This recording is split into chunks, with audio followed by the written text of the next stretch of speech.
injured as a result of other people's negligence for over 50 years here in South Florida. If you get injured as a result of somebody else's negligence, it can be a car accident, it can be a slip and fall, medical malpractice, negligent security. If somebody else's negligence caused an injury to either you or one of your loved ones, give us a call. Our phone number is on our page, our website is on our page, and our email addresses are on our page. Please give us a call for a free consultation. We'd love to help you. Let Zach and I protect your rights. The draft is a giant puzzle for me. I think it's never going to be solved fully, but I think I'm up to the task of trying to bring some good players over here.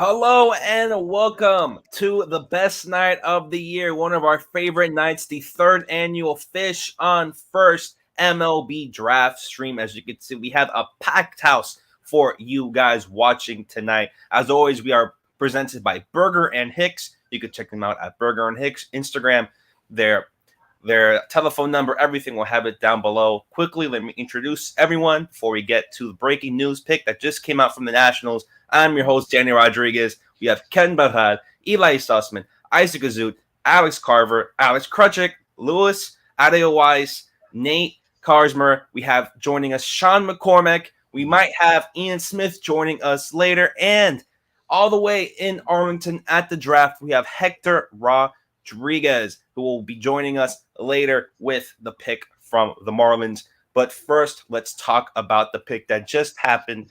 We were all cheering before it, hearing it announced, watching the sources. Seaver King going to the Washington Nationals, utility player. Whoever wants to start it off, whoever wants to talk about Seaver King, I don't even know if Eli has a screenshot from that, from us celebrating it. This was a player that the Marlins looked like it was going to be selected to him. A lot of the mocks either had Cam Smith or Seaver King going to the Marlins, but now Seaver King gets selected 10th overall to the Washington Nationals. Kevin, I want you to talk to me about this pick. Just talk to me about your feelings and what this means for the Marlins. I mean, I think you kind of said it best. We all started celebrating when we saw that the Nationals took Seaver King. You know, the numbers obviously look really nice, but it's just some of the tools that we weren't really convinced with. There's no clear home defensively there for him. Doesn't walk a lot, swings outside the zone. So, I mean, kind of glad that the Marlins didn't go with that type of a profile, which is very, I guess, it's a very gray profile. You really don't know what you're going to get out of him. So, then there's the names like Benj and Cam Smith that are currently still on the board, and those would make far more sense for Miami. So, glad that he was taken, so the Marlins don't have to take him themselves with the 16th pick. So, we're pretty happy with yeah. Well, I'll pump the brakes a little bit. I would have been, depending on the exact money involved getting King. Like I had him valued a little bit lower than Cam Smith, but I don't think he's necessarily going to be a bad player. I think aesthetically, he gets kind of a tough rap because he's not as the same physical specimen as a lot of the other guys, of the other college bats available here. At the same time, there are like present tools that are really exciting. Like he hits the ball about as hard as anybody when he fully barrels it up, and just the general athleticism there, and at least the chance to stick at shortstop. It would have been hard to find. It is going to be especially hard to find now. Anybody at 16 that sticks at any of the up the middle positions, except for maybe catcher, as we can get into. Let me interrupt you really quickly, Eli. The next pick, the Detroit Tigers selecting another shortstop, a Pret shortstop, Bryce Rayner with the 11th pick. Okay. We got to remember to use this music that we have. Oh, no. And with the 11th pick in the 2024 MLB Draft, the Detroit Tigers select Bryce Rayner, shortstop, Prep. Well, another Prep shortstop goes, back-to-back shortstops. But again, let's continue talking about Seaver King. Nate, joining us. I want you to talk to us about Seaver King, and maybe could this mean Cam Smith to Miami? Oh, there's a couple more picks if you have before we can start doing about Cam Smith. But Seaver King, like Eli and Tim both mentioned, undersized. If the Marlins were giving him, under slot, I would be fine with it. But just not the power bat. Really not. I don't think he's going to sit up the middle either. Not that it really means much, but he did originally go D2 out of high school. He went to Wingate where he did do good, but even at he kind of struggled. Hector hit on it well in his recap of what Seaver King does. He didn't really translate, like crazy well, especially starting in the ACC, a very tough conference. So I think he's going to be all right for the Nationals, but I'm happy, to say the least, I'm happy that the Marlins are not going to be taking them tonight. But, we'll see if they're fortunate enough to get Cam Smith to slide all the way to 16. But even if not, there's plenty of good bats on the board, prep and college. So we'll have to just wait. Okay, so I want to hear from Sean early on because he went through a couple versions of mock drafts through the first 40 picks in here, 39 picks. So just give us a rundown of how differently this is going compared to what you may have expected. I think it's a big shock. I think first is Burns, huge shock going at 2. I think most people probably expected Condon or a bat. It's still a good pick. I think Burns for me was my second ranked pitcher behind Higgins Smith, but it's still a good pick. I think Nick Kurtz was a surprising pick, especially considering that they took him over Cags, both play the same position. But other than that, obviously my mock has been kind of destroyed, but it's okay. I think for me, a surprising pick, I guess it's not surprising because it's the Angels, and I'm not sure they have an analytical department or anything. But they taking Christian Moore there is interesting to say the least. That's not a guy I would have taken. You see, they're going to 20 to the Blue Jays. But other than that, I think everything's been pretty good. I actually kind of like the Seaver King pick for the Nats. I think he can play a lot of utility, and the Nats they're doing better. And I don't think they'll be picking at 10, or maybe 15, 16 in the next few years. So they get a guy that can get fast tracked to the MLB. And maybe play shortstop because CJ Abrams is not a great defender. So I actually think that pick is fine. Yeah, they'll definitely be saving money as well for that one. But for everyone, for all of you guys, how do you think the draft is going so far? Any surprises you guys see, or do you guys see it mainly as chalk so far? How do you like it so far in Arlington? I think Sean sort of touched on it pretty well. The big shock being number 2, Chase Burns going to the Cincinnati Reds. They got louder last year. But I do want to ask Sean something. In his mock, he had excuse my pronunciation, but he had Benj going to Miami. What was it? The fit? Have you heard something, or what was it about? Me, Isaac. We'll get to that. Eli, can we get the music?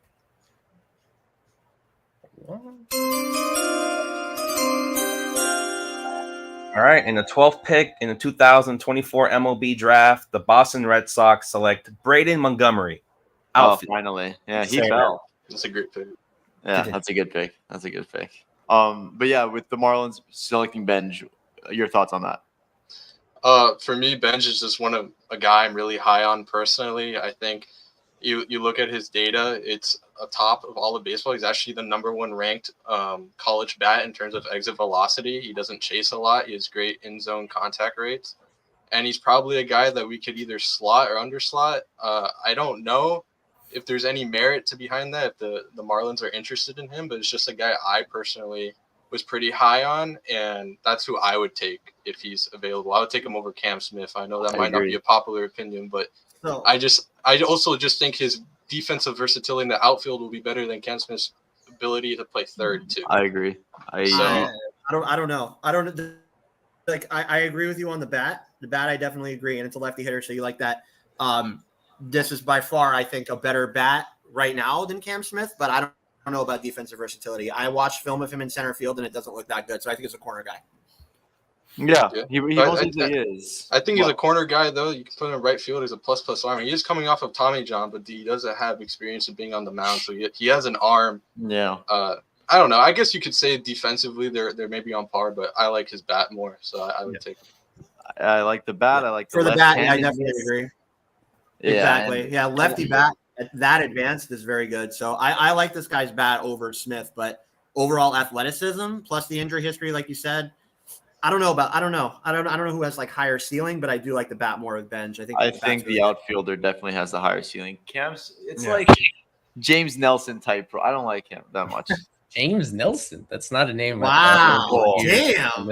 If If he gets caught to James Nelson when he gets picked, I'll literally just. Well, there was a point where James Nelson was a pretty high prospect. At some point, he was traded to the Yankees, I think. But no, I don't want to. Cam Smith is obviously that would be a very good pick for Miami as well. But I was echoing the same thoughts that Sean was saying right now in our group chat. If the two of them are on the board, I would go with the outfielder. But from what we understand, it looks like that if Cam Smith is there available, regardless of who else is, it seems like that's the guy. So do with that what you will. But it seems to be the choice for Miami. It was him or Stephen King, maybe.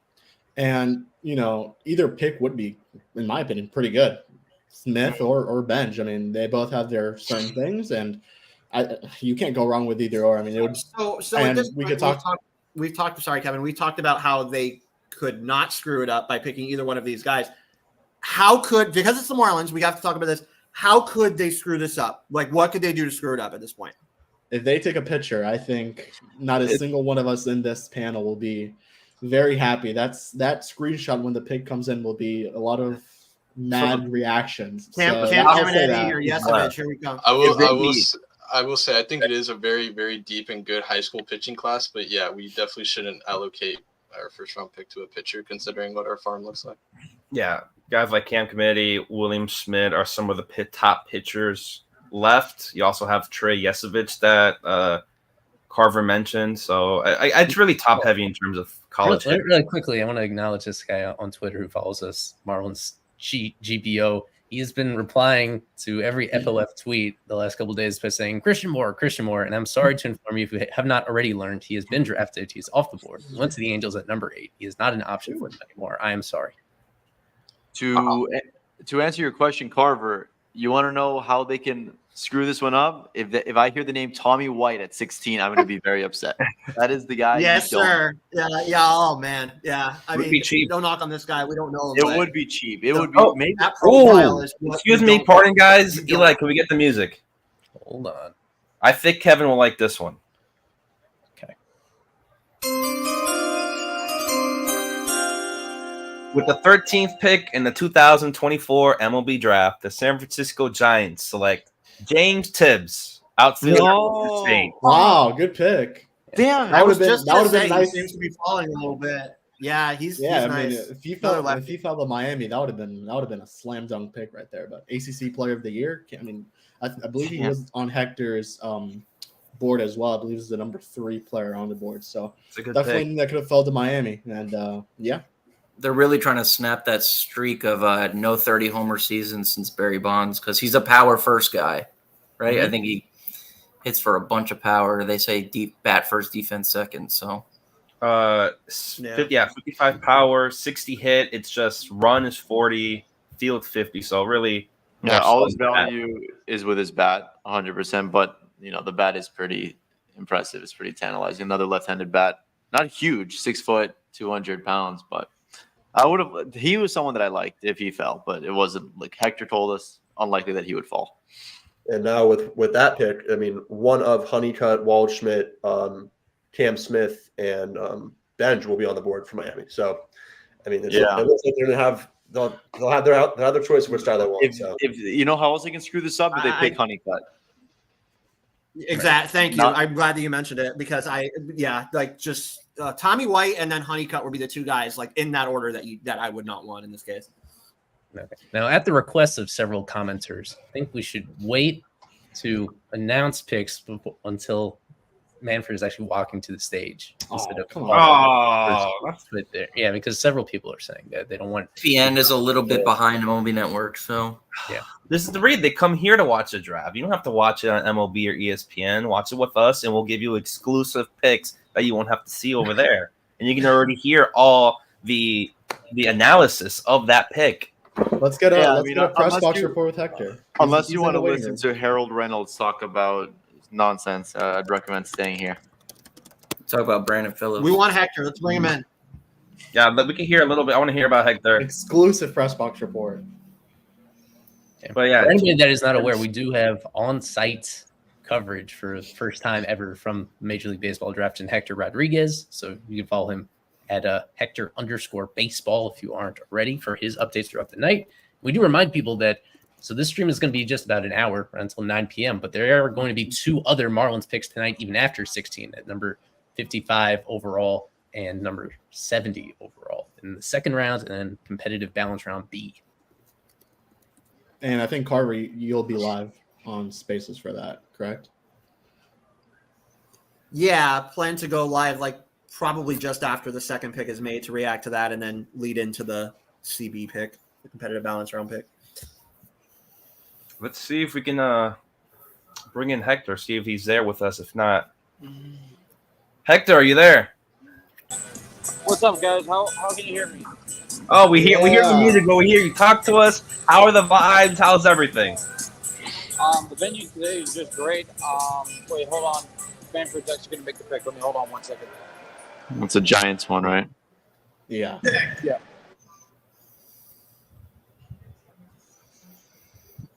Should be. James Tibbs going. Watch Daniel give us false information. Watch it be Cam Smith. Honestly, I'd be very intrigued. I hope Honeycutt and Cam Smith are off the board so they go with bench. All right, so there it is. Tibbs goes 13th, as you guys already said. He's going to the San Francisco Giants. Not a big surprise. Honestly, I'm surprised that he was actually still available. While these guys, he could have gone to number 10 in Washington, but they ended up surprising a lot of people with Seaver King. I don't think anybody had Seaver going past the 15th pick, so obviously a lot of surprises this draft. And, the Marlins are 2 picks away from making the selection. And the Chicago Cubs are a team that could be a threat to, like, Cam Smith from Florida State. Hector, from what you know, just because you're talking about Seaver King, like, how much of in your opinion, I know you've done a ton of work on this draft, like you do every year. It's awesome. I'm so glad that you're there.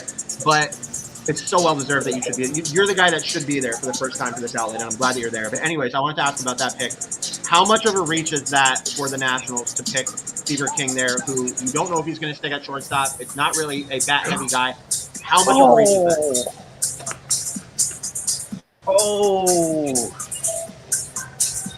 sorry about that. The 14th pick just came in from me. I don't know if you guys want me to. Not yet. Oh my It's a big one, Eli. It's a big one. Yeah. You might want Smith for sure. Daniel, text us the pick. For those folks who join us in person, bring their There's no families. way. What is that experience like? Whoever's talking sounds hot.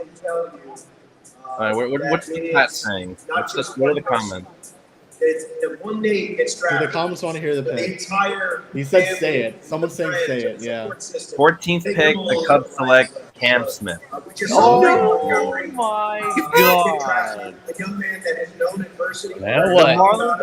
Oh, man, Tony said about to be a Marlin. And I know Hector just mentioned the Cubs to look at, and that's exactly what This is a happened. young man that started. Yep. So obviously this changes my board a little bit. My top 3 picks for the Marlins officially off the board when they'll announce, Green has always been able to hit. Even when he was in high school out of Mississippi, he's always been able to hit.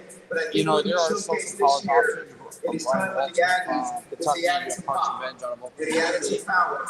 And I know that he's eager There's to also a showcase chance that the Little Marlins different reach strain. I love that. the We 16th also overall do pick, give shout out grab to all the a families who are high-level watching high and school celebrating prospect, at home. sign them under slot so you can, use that extra money later on in the draft, probably later on It today. goes fast. So They say there's one name after that good kept on time, coming to time mind flies, and I think to it is watch like for the Marlins crazy who fast. ended up not having any of the Fans that are top here players participating available. in One person, name a that I big was told heartfelt to thank you keep an eye on is and Carter Robert, Johnson, the because shortstop he out made of the experience Alabama. He forever was actually to the last himself. draft profile I did. Yep. He's a guy that's good contact hitter. He can do a little bit of everything. Some stats actually I've even compared him to Kevin Henderson, who's also from Alabama. Right now on MLB Pipeline, he's the number 48 ranked prospect. 6'2", 180-pound left-handed hitting shortstop. Probably a guy that could stick at shortstop at the next level, but we'll see. If he does fill in his frame, he'll most likely push him over to third base because he does have a good arm. We're gonna mute Hector because we could just hear him good enough to mention the sleeper prep shortstop Carter Johnson as a possibility here, who would be that'd be a cost savings measure, but also one of the better prep position players still on the board in a really what's a draft class that doesn't have a ton of guys that have really great upside on the prep side that are actually going to be signable. So we'll see if that comes to fruition. That is a name that several of the mocks had mentioned in passing, because is he going to fall all the way to 56? Probably not, unless there's a deal ahead of time where it's clear that the Marlins are going to get him the most money, maybe, but that's a big risk to potentially let him fall all the way. So that's going to be in play. And Ryan Waldschmidt from Kentucky, that's a name that also was kind of whispered around, and certainly he was not as high priority as King or Cam Smith. But at this point, if you go with a college bat, I think Ryan Waldschmidt would be in play. And then Carson Benj is still out there, isn't he? Yeah, I think what you're saying makes sense in terms of like there's not too much in terms of high school bats like first round talent. I don't think. But I think what they could do and what they should do is go college bat. You need the best possible hit tool at this point to build around at this point in your rebuild. It's just very early. You need a proven bat. You have to go college bat. I think Benj is the guy, honestly, now with Smith, 2 guys gone. So I think it's Benj.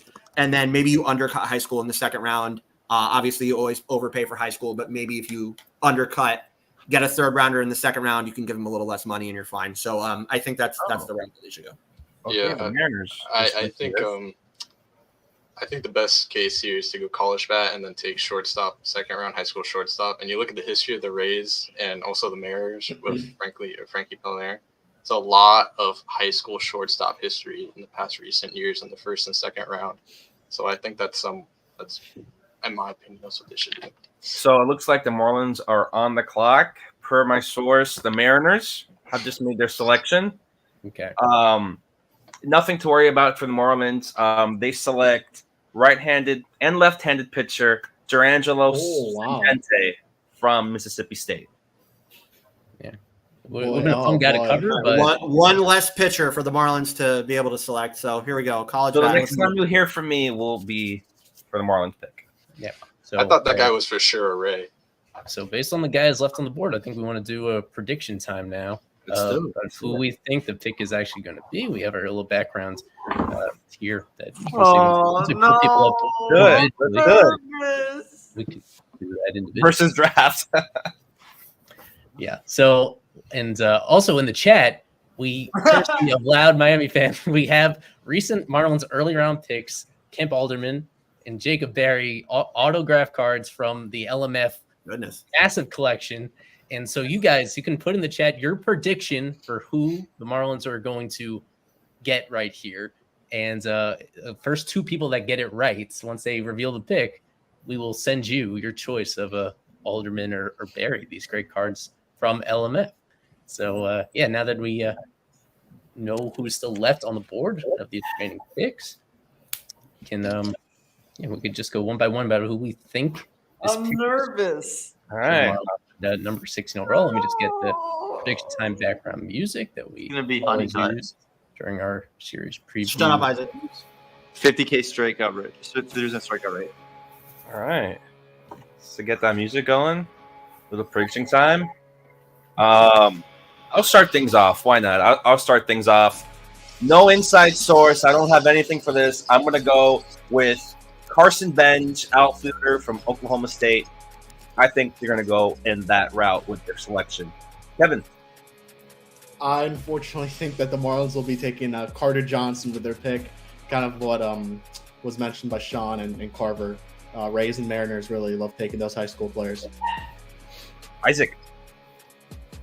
Let's go with Carson Benj as well. I think Miami's going to make a smart decision here. Sean?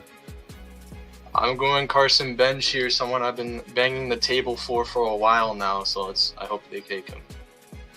Mr. Alex Carver. As I said, you need the best proven bat left in the draft. That's Carson Benj. The Marlins do the smart thing. They got Carson Benj right here. One Alex to another. Alex Krutchik. Yeah, Carson Benj is the best player available. Nate. I got faith in Bennett and Co as well. I think they're going to take Bencher. Smart pick, lefty bat. He's going to do a lot for the Marlins. Bench. And now I think making his first prediction time ever, Mr. Lewis. Yeah, they need position players in that minor league system. I'm going to go Carson Bench. Hopefully they don't pull a 2023. Eli. Just to be different, I'll go with Ryan Waldschmidt as the Marlins pick with number 16 overall. And last and certainly not least, at the draft, Hector, if you can hear us, what's your prediction? Yeah, can you guys hear me well? Perfect. Yeah.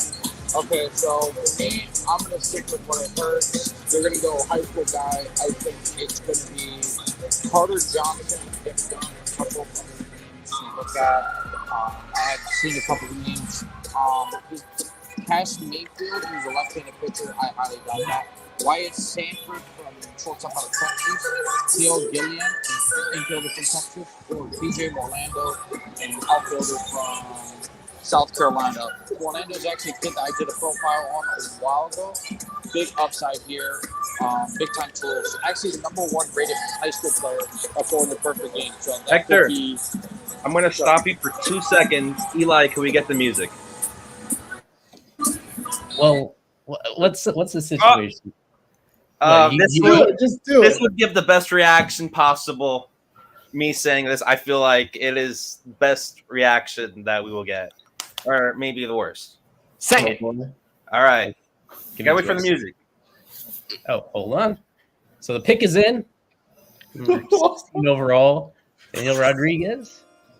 Oh, hold on. I need to make it much louder for everybody to hear and let the anticipation build. The first draft of this Peter Bendix, Frankie Pilari. Pilari era. Don't look at your screens, anybody. Don't look. Look at me. Look at your computer screen. And with the 16th overall pick in the 2024 MLB Draft, the Miami Marlins select PJ Morlando. What? Outfielder, high school. Who? PJ Morlando, who is the 43rd ranked prospect in MLB. What are they doing? He is a 19-year-old outfielder out of South Carolina. Here's the quick scouting grades on him: 55 hit, 50 power, 45 run, 50 arm, 50 field, 50 overall. Funny enough, Hector just mentioned PJ Morlando. He even did a little report on him, but they are staying. They did get a batter, but they want their prep batters in PJ Morlando. Look, anytime you go 27 slots below where a guy is, you got to do it. But what if he wasn't there later on? I want to hear from Sean. I'm sure you did not have this on your mock, but talk to us a little bit about PJ. I know he's a big kid. He's an outfielder. I know he also spent some time at catcher too. There is a bad omen about taking 19-year-old high school players. That's not seen as something that teams like to do. So that's interesting. That's unique. I had him going to the Phillies. I think they're picking 28 or something. Yeah, that's interesting. That's not not expect that. That's interesting. Well, so the Marlins go back-to-back prep players in their draft. I know different front offices, but I feel so this front office, maybe Sweeney saw prep. Nate, you have the biggest reaction look there. Talk to us if you know anything about PJ and maybe your thoughts on what this means from the front office in selecting a prep batter. I mean, we said that they could go prep and they pulled the trigger. I'm not happy about it, but you take a look at his perfect game profile. He is the number 1 player in all of America according to Perfect Game, for what it's worth. I mean, I know I've heard of him in the past. I know he has a lot of power, but I mean, like you said, good overall player. Do not read his MLB pipeline little bio. It says track record of performing against top competition. His stock dropped this spring amid questions about his power and athleticism. And the funniest part is the last line, making it unlikely that he'll go in the first round as once projected. Leave that to the Marlins. Yeah, I mean, also on his perfect game profile, it says that he hit 556 at the last year's WWBA, which is the biggest collection of high school talent on the travel circuit. So, I mean, I know he does hit against big competition. He's known for showing up on the big stage, but Benj was right there. That's all I'm going to say. He was right there. We're always having conversations. And it's his birthday. So happy birthday also to PJ, who just freshly turned 19 today. We just gave him the worst birthday present ever with our reaction. Happy birthday, PJ. He was Gatorade's South Carolina Prep Player of the Year. Does that do anything for you guys? No. Okay. I hope you like AJ Puck. So I have here the Texas Rangers SB Nation did a whole profile on PJ Morlando, just dropped yesterday. So I'll read a little bit on that of what they say about him: left-handed hitting, right-handed throwing, big time power. Again, you mentioned him winning all those awards. He's walked intentionally, I believe it said the most in the nation as well. Produced power, and it just seems he's a big guy, just a big bat, really. But they also have him as a bat only guy with his arm and speed, likely limiting him to either first base or left field defensively. Jacob Berry in high school. What is this? This is likely the worst they could have done. This is pretty bad. I mean, even they have him as a high risk, high reward guy. Just looking it's not even high reward. It's high risk with no reward. It's not. It's not high reward. What's the reward? That he plays DH and hits home runs? That's the reward. He's a 50. He's like an average big leaguer. They drafted Gary Cooper. They needed the best bat. There's one that's sitting in front of them that's a clear pick, and they go off the wall. First round pick. I'm gonna draft Gary Cooper. Again, from this SB Nation report, it says Morlando's very interesting case. He could fail to actualize game power as a pro. Right. And if he doesn't hit for power, he does nothing. Power in high school. So, well, it's a very interesting case, that's for sure. Yeah. If this guy doesn't hit for power, he does 0 for the team. Well, Carver, not only that, but also the talk of his questionable athleticism. So, in other words, is this another guy that may not even be able to play center field? He could be a DH. Yes. He could be a corner. He could be a corner outfielder.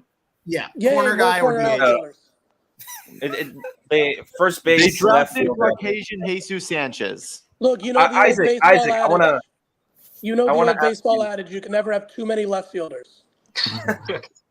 Yes, Daniel. What do you think this means from the front office and their perception, what they want to do with the Marlins, and now they take prep better? I know that they were linked to a couple of college guys, but we couldn't have been so surprised had they gone to high school. They see what their window is. They want to get the number 1 overall pick next year. They want to get the number 1 overall pick the following year. They don't plan on being competitive. Look at the guys they're targeting in trades. The main guy they got in their Rise trade, 19 years old. He's a few years away from being big league ready. I can't say that I'm surprised they go high school here because, this isn't 2019 where they're trying to expedite a rebuild here. No, they're in this for the long haul. They're going to make this a very lengthy process, and that's right up his alley. This is going to be a long development for this player. I think he has a shit ton of potential from what I understand so far. But we all shouldn't be so surprised that they went with some, for lack of a better term, some 19-year-old capital. I am surprised that they go high school. They're going to. They don't care. They don't want a college guy that's going to be ready in 2 years. Okay, but what does that do for the rest of this draft? They have 2 more picks tonight, and then they have the rest of the draft to go. What does that do for money? You're going to overpay. I would say you're right. Yeah, but with this guy, I don't think so because he drafted him so high they might not have to. I don't know. I don't think it's that much of an undercut. I don't think it's that much of an undercut. He still went 16th overall. I think this is very reminiscent to what the Rays did last year in taking Xavier Isaac. I mean, they took just a complete shot in the dark, and it's worked out so far for them. So we'll see. This was a pick I believe that they made, assuming that they're going to get a lot better value in the later rounds, and this is going to be an underslot at the end of the day. And as much as we underslot, is that what you said? I think it will. I don't think so. Carver, there are a few things I know for sure about draft stuff. I am certain, 100% certain, this guy is not getting $4.7 million to sign. So how far under do you think this is going to go? We can. I think going to half of it. In the 3, no. You think? Probably get He's not supposed to be a first-round pick. They're talking about him right now, and they're hesitant because he only hit 2 home runs in high school last year. Again, they mentioned that he was great. Half the amount of high school home runs as he did. Great. It just seems like they're hesitant on the bat, and they say they're basically you're drafting the bat. It's the defense is just left fielder. Why did we draft Harrison Bader? his sitsy. It says he ran a 7-second sitsy. I mean, that's like if you're running that type of speed, you gotta be certain about the bat. Dude, he And looks like my body type notion wise. is- He looks like DJ LeMahieu. But So none of us had him at all. Not even on the radar. If they wanted to do a prep position player, Slade Caldwell was right on the board. He's, I think, almost 15 slots ahead of Morlando on the bid board. So it's just Braylon Payne just went to the Brewers outfielder, another prep guy. So back to back. So Benj, That's it makes crazy. me feel a little better that Benj isn't getting chosen. That is good. And what I want to add about the high school part, I think their second and third round picks will be high school players.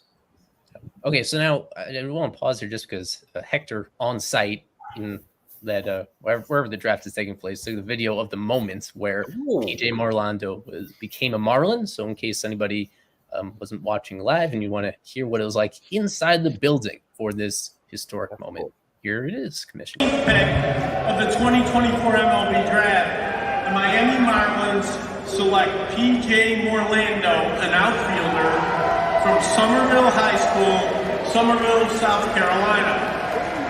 The Milwaukee Brewers have the next pick.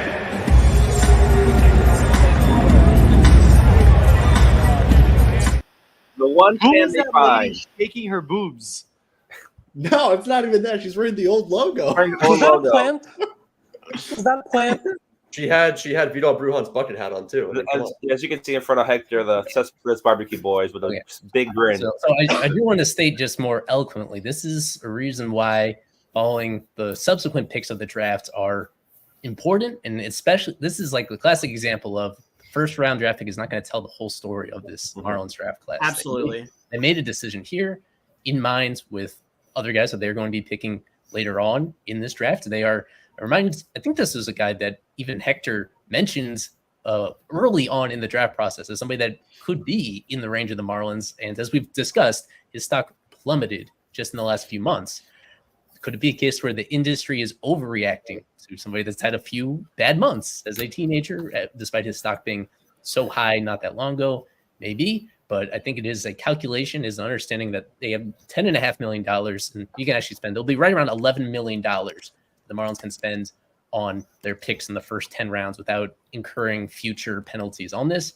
And how they spend, most of that money is not going to go to Morlando. It's going to be spread around. And they have two more picks even tonight, number 56 and number 70, that could guys that might get even comparable money when it's all said and done. But we'll just have to watch it play out. Either way, this is it's unusual. It's been a long time since the top pick that the Marlins got here was somebody that, is all things considered, not your classic first round draft pick type of guy. But that's also part of making the postseason the year before, and it's a function of this draft class itself. That we talked about going into this. So I tried to kind of have people not laser focus so much on the number 16 pick on its own. There's gonna be a lot more to this draft than this, but we're just a few minutes away from hearing from Bendix and from Frankie about what went into this really surprising decision. Funny you mentioned Bendix.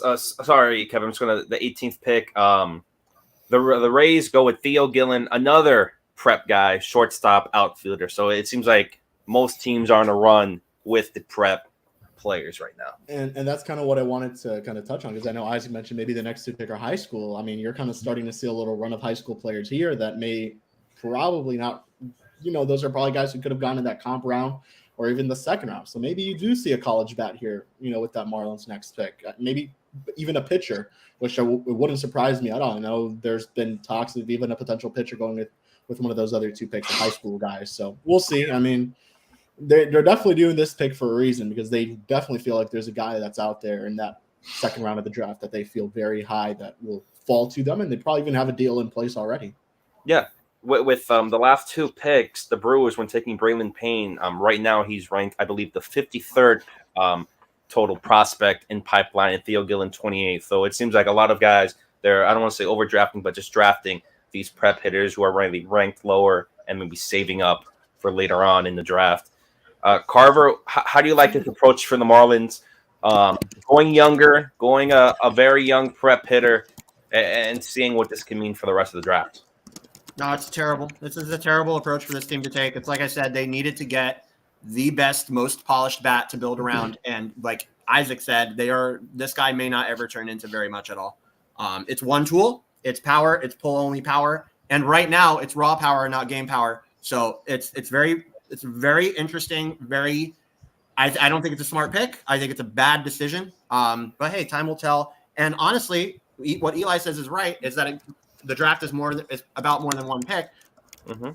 And what I had said before is I really don't think – I think it'll be less than slot, but I don't think it'll be as severe of an undercut as you guys are thinking. So you still have to take away from college commitment to a prestigious college.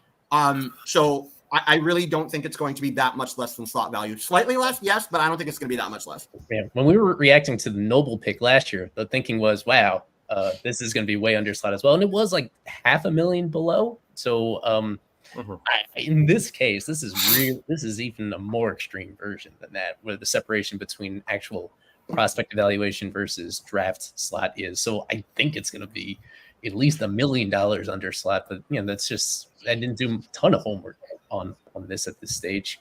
This is the guy that you wonder, would he actually be available at number 56 if they had waited that long? Like, there was a possibility, but they must be totally in love with the bat. It's a little unusual coming from Peter Bendix, because he's a guy that has valued defense coming from the Tampa Bay Rays in some of their selections that they've made, and just the prospects that they've targeted in all sorts of transactions. And this is a case where they're punting on the defense. And it's a question about how much they think they can unlock in the actual offensive production from PJ. Oh no. Oh my God. Bench is off the board, huh? Bench to the Mets. Oh, even worse, the division rival. Can't get better than that. Bench to the Mets with the 19th pick. Yeah, I guess the question we could bring up is, we're going to do the top 30 after this draft. So Carver, Eli, where do we put PJ Morlando? I don't think he's still the best position player prospect, and probably maybe even Dylan Head over him, I would say. Wow. I don't know about that. I don't know about that one, but he's definitely not number one. I'll tell you that. Position player wise, I think he is. I think so. I would say so. Wow. I don't think so. I don't Victor know. Mason Jr. You think Victor Mason Jr. is better? Yes. Yeah. I guys think all don't think things it's considered. Sanjoa? So they One of got them could actually someone play that's center worse than a fourth outfielder. Great. As I'll keep reiterating, they got somebody with the idea in mind that they did not want to put too many of their eggs in this one basket, that there were guys available that would have been, that they could have, that I guess would have been safer and also had pretty high upside. And they make this pick with the subsequent picks in mind. So we just got to see how this whole night plays out right here. But yeah, safe to say that this was a bit of a curveball. Yeah, definitely. Once again, you simply cannot believe the pre-draft buzz that comes out there. Even though some of it is accurate about the research that these guys do, it doesn't necessarily point to who they're going to pick, even when those players are on the board. There's a lot of smart people that did their poking around and knew that the Marlins were going to look closely at certain players. But yeah, those guys aren't available. You have to pivot, and then even if they are available, if you do your due diligence and you look at the financial aspect of it, and you think you can go off the board with and pay somebody below slot value in order to use that money later. This now, even in this new administration, it's going to be really hard to get a feel for what they're going to do. But maybe next year will be easier once they're drafting a lot earlier up and have bigger selection of available prospects. Yeah, and you kind of ask yourself, if maybe Cam Smith was there, would they have taken him? I think that's the other question you ask yourself. So, maybe they would have, and they wouldn't have taken Morlando here, and they probably could have waited a little bit. So, in his celebration video, there's a kid in a very prominent filming in a Mets jersey. So take that for what it's worth. Hold on just a moment. I will share that video on here in about a minute so that our audience can see it as well. I want to see the screenshot of this reaction, because that may have been the all-time reaction from all of us. I love that we asked what could be the worst pick possible before, and nobody said Morlando. Yeah, because you'd think that no one would pick. You'd think that they wouldn't go so deep, but that's how crazy of a pick it was, and they for anyone. How I'm telling do you, we know? you better be right, Eli. They better be saving at least $1 million. But I don't think so. I really don't. I think they'll save $750,000. Who's he committed to, anyways? South Carolina. South Carolina. South Carolina. It's not like You it's still have Vanderbilt. to pay to take a player away from that, no matter if they deserve this pick or not. Like you have to pay for that. He wasn't supposed to be a first rounder, so he better take whatever they give him. Honestly, Imagine he It is doesn't his sign. hometown school, so it's gonna be hard to sway him from that. Not hard, but it's a factor. Yeah, Yosevich just got picked by the Blue Jays. So first That's a pitcher, good what pick. seems like a couple of Oh, I see the video. I will say on the bid board, it looks like there's a ton of prep infielders, middle infielders aboard, like on the board around the 56, 60 range. So, if it looks like the Marlins are going to go the prep route, there's something. I'll give him credit. At this point, I mean, all bets are off the table. Who knows? Yeah. So let's just pause for a moment to see how PJ Morlando reacted to the news that he is a Miami Marlin. The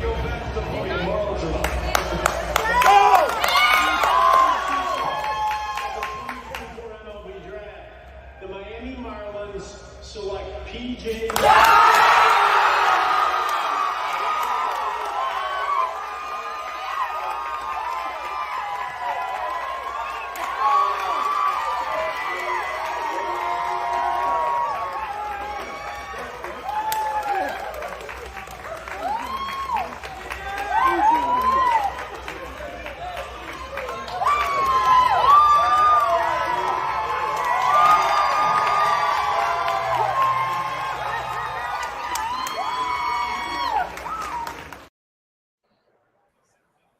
Is that an old logo hat?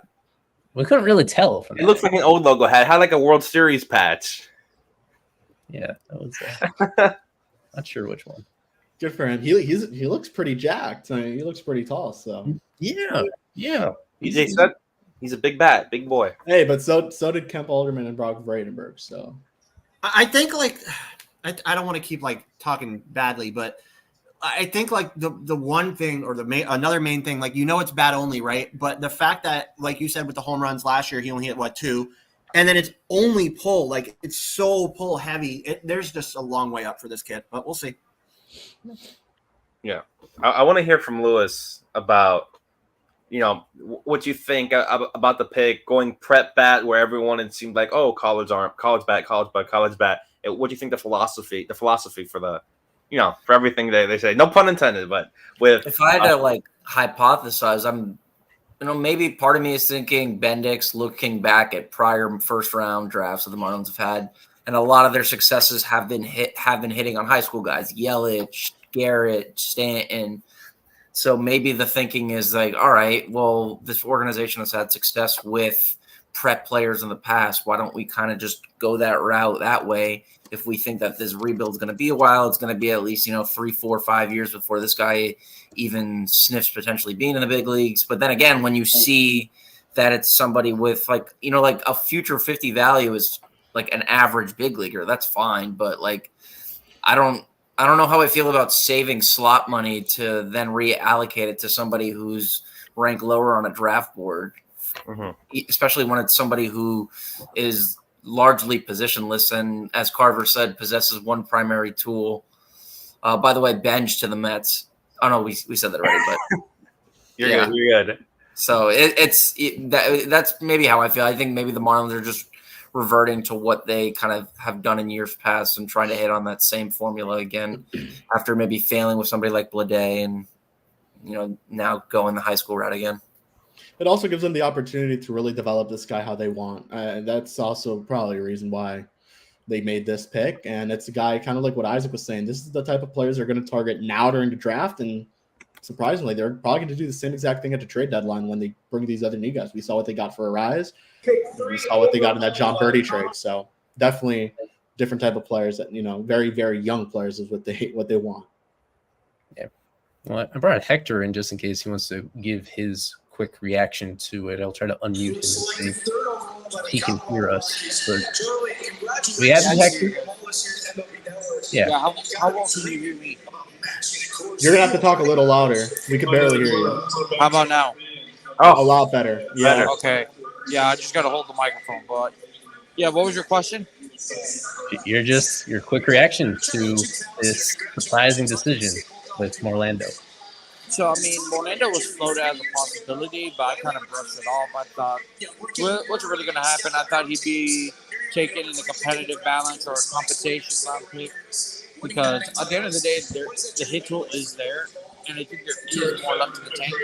I've watched this kid swing before. I love the swing. I love the offensive upside, but outside of that, there's really not much there. I think he's pretty limited defensively. You'll see him as a left fielder, and I think the speed's okay, but he's also a kid that's they're gonna ask him to add a little bit more weight to his frame, so they can tap into a little bit more of that raw power. And if that's the case, then it's gonna slow him down. But obviously, they were looking for a hitter. They got a guy that they feel comfortable with. And he's got that probably will sign to a little bit of the small value. I'm not thinking $1 million. I'm thinking maybe $500,000 or $750,000 of a mil. Less. But we'll see what the Marlins do. I think they might take a pitcher with their second round pick, a high school pitcher, and there's still a lot available on the board. So we'll see what happens. Yeah. So yeah, he's kind of closer to Carver and thinking that we'll get less than slot value, but maybe not that much less. It's still going to be it will be less. But like I said, I don't think the sacrifice that you make here by spending this pick on such a raw bat, literally only bat, it's just not worth it. You needed a home run. The Marlins need everything. The scouting team has said it. The Marlins need everything, and you go out and get one of the more unproven bats that likely could have signed in the competitive balance. It's just terrible. This is a very poor direction for them to go. Can we show a picture of the reaction, the amazing reaction we all had, where Carver isn't even sitting in his chair? Yeah, his chair is vacated. That's not good. Our draft day reactions are stuff of legend. Like, we always have some sort of they're awesome reaction. But the Marlins like to keep us on our toes. Next year, I doubt that they will keep us on our toes. It'll probably be. I think the video would be better. A video of this reaction would be better than a screenshot. I think. I'll grab it afterwards. All that. Just to deal with some commentary on this one. Somebody like this, it's not going to be in the big leagues in 3 years from now, to be clear. Like, that is an absolute best case scenario when you take a high school player like this that already has some present, that has a lot to work on mechanically and approach wise in order to simply show his full talent. When you make this pick, you think maybe 5 years is when realistically they could be a regular in your lineup. This is a long-term play. You have to be really patient right here. And but as the draft goes on, this happens every year, where most of the players that are going to be picked by the Marlins in this draft are going to be college players. It's just a question of how much money you allocate towards college players. In this case, a pretty significant investment in this player who is, I don't know if you want to say one-dimensional, but not very many dimensions. Well, I mean, to add on to that, when he's a power-only guy, at best, you can really only be, like, in my opinion at least, like a supplementary piece to a good team. So if in the hypothetical that when he gets to the big leagues at, 24, 25, the thought is that maybe they have some semblance of a core there, a combination of position players and pitchers, to where he just kind of slots in and you maybe kind of just don't expect the world of him. But when I think that, and I'm coming at it from those terms, I don't really understand, spending, making him, your first round pick. I mean, maybe there's just some like emotional significance to a first round pick, and to think that they allocate, underslot funds to that, I don't know, it kind of just rubs me the wrong way. But it is a very conservative kind of pick overall. I mentioned Morlando's ability to, improve his game when he plays, harder competition at the high school all-star game last year in Seattle. He won the MVP award, and that was against, of course, against all the best high schoolers in all the country. And, I understand he had a rough senior year, but as Kevin just said this tweet, apparently he was intentionally walked a lot, barely given a chance to hit, especially against the South Carolina, high school competition. So that's something just take note of. Yeah. So this was Jeff Passan just stating the obvious. It's a question of how much below slot value Orlando goes. That's going to dictate what they can do with the rest of their picks. But signability is not a concern when you take somebody like this. Is with an understanding that you are going to sign him. So even though he has a strong college commitment, yada, yada, yada, he is going to be a Marlin, and he's going to be in the organization. Yeah, the biggest question is how far under slot they got the guy for. And I mean, we can speculate, but I hope it's at least $1 million. I hope it's at least $1 million, but I honestly don't know. I don't know. I mean, I don't have that on paper. I don't think anybody does right now, but it's always tough with high school guys to get them away from these commits. So I don't know. To save $1 million, I still wouldn't be okay with the pick. I still wouldn't like the pick, but it would be a little bit more acceptable, especially if they get a couple overslot guys with their next few picks. We'll see. Yeah. To see what happens there. But it seems like the prep batch just, flushing out the board. Sean, well, what college bats? I don't know if you have any college bats left there in the 50 range you can talk about, but who are the other top guys you could potentially see fits for the Marlins in that 50 to maybe 75 range? Truth be told, I don't love too much. There's a kid from Tennessee, an outfielder, Tiers, that I like. There's a few more. There's DeBarge. I believe he went to a school in Louisiana. He's a shortstop that I like. There's Griff O'Farrell, who's a college shortstop that I'm not too high on him. There are some guys, but I do think in terms of college bats in this draft, it was very top heavy, and I think most of them are gone. I don't believe Waldschmidt's been drafted. Obviously, he's not going to fall there, but yeah, I don't know. I'm looking at my big board right now, and it's a lot of high school, a lot of pitchers, not too many hitters. I'll see Honeycutt still on the board. There are some catchers I like. I like Janik. I doubt he falls to 56, but I do like Walker Janik from Sam Houston. If he's there, that's a home run pick. So that's a guy I thought they could take in the first round. Doubt he falls there, but if he does, that's a great pick. Malcolm Moore from Stanford, probably not going to be there, but another good pick. So there are some guys, but probably not going to be there at 56.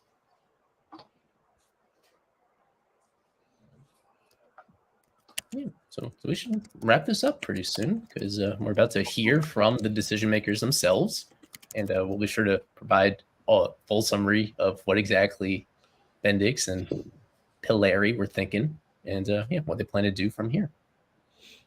But I think it's safe to say that our consensus reaction is a little lukewarm. I'm hoping, PJ will probably get to watch this back before beginning his pro career, and it'll serve as nothing personal against him. It's just just a surprise considering who else was on the board that the Marlins went in this direction. Sure, he's a great guy. Yeah, and we'll see. Maybe next year we'll have one of the fastest draft streams in history to see what happens. I believe the Marlins are still currently tied for the first for the best odds in the draft with the Colorado Rockies. Yeah, I'll pull that up really quickly so people can follow along. Because remember, the top several picks in the draft are now determined via lottery. So you don't know the exact draft order at the end of the season. That gets determined in like December at the start of the winter meetings. They do a lottery here. The Marlins are very much going to be a lottery team this year, which was not the case this past year. And for the moment, they are tied with the Rockies for the best odds of winning the lottery and getting the number 1 overall pick next year. They have never had the number 1 overall pick, have they? I don't think so. Right? Didn't they? What pick was Adrian Gonzalez? He was the Agon was 1, right? Yeah. So Adrian Gonzalez was the last time they had the number 1 overall pick. This is a storyline to follow the rest of the Marlins regular season, I suppose. They went. The only number 1 overall pick they ever had, I think. Correct? Yeah. Because Beckett was 2 in '99. Yeah. Yeah. So as you guys alluded to, the next stream for next year, they'll make the pick a lot earlier on, but then we'll spend more time afterwards reacting to it, just because that's going to be a consequential decision, we think. Than this bigger pick than this one. We'll see what happens there. That's going to do it. If anyone has anything else to mention, their thought on the pick, what they could potentially do before we wrap this up and hear from Mr. Peter Bendix and staff. I think Carver is going to be on Spaces after the 56th pick, so we'll be on there reacting to that, and all the way up to the 70th pick, which is the last pick of day 1 for the Marlins. So make sure to tune into Fish on the Farm. All right, that's going to do it for myself, Daniel, for Eli, Kevin, Alex Carver, Alex Crutching, Nate, Lewis, Sean, Isaac, Hector, and Arlington. This has been FOF Draft Special. I want to thank everyone watching. We had a total 2,800 viewers watching this stream. Total views. We love. We thank you so much for your appreciation, for your support. One of our favorite drafts, one of our favorite streams ever on the year. And we want to thank you again and see what happens next year. But again, FOF Live presented by Berger and Hicks. Go Fish.